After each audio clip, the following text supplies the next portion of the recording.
Chers amis, on est dans la petite cuillère de la page 60, Talmud Brachot. Il nous reste encore 4 pages pour terminer cette DAF. J'espère que chacun de nous a pu bien goûter cette petite cuillère et que ça donne envie à nous tous d'être liés au Talmud et tous les jours apprendre des nouveaux messages.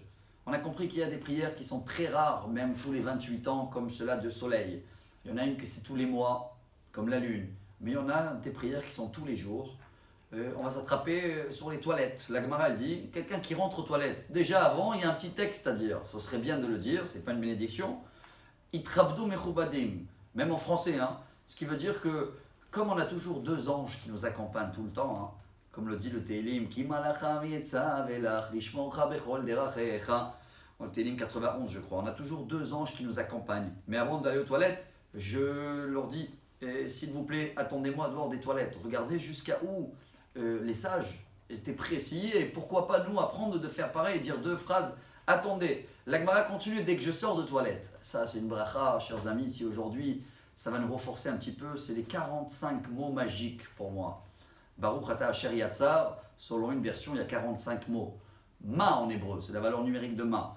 Verata ma Hashem elokecha shoel me'imach. Il y a dans la Torah, dans le Chumash Devarim, un message qui dit Moshe au peuple d'Israël, vous savez ce que Dieu vous demande, ma. Alors voilà, les 45 mots d'Asher Yatzar, c'est la prière pour la santé. Quand on remercie Dieu chaque fois après qu'on a été aux toilettes, on prend 45 secondes pour dire ces 45 mots et on remercie Dieu que tout a bien fonctionné. C'est une bonne ségoula pour avoir, si Dieu veut, une bonne santé. Et rappelez-vous, il y a 3 pages déjà, on avait vu que même quelqu'un qui prend le temps aux toilettes, en plus, ça prolonge la vie. C'est pour ça qu'on avait même étudié il y a 2 mois en arrière, que même quelqu'un a une urgence de toilette en plein prière, il arrête tout et il va aux toilettes. Et surtout, on ne va pas oublier, et ce petit phrase là au début avant les toilettes, attendez-moi les anges, et après les toilettes pour remercier Dieu. On va terminer en beauté avant d'aller dormir. Il y a le schéma.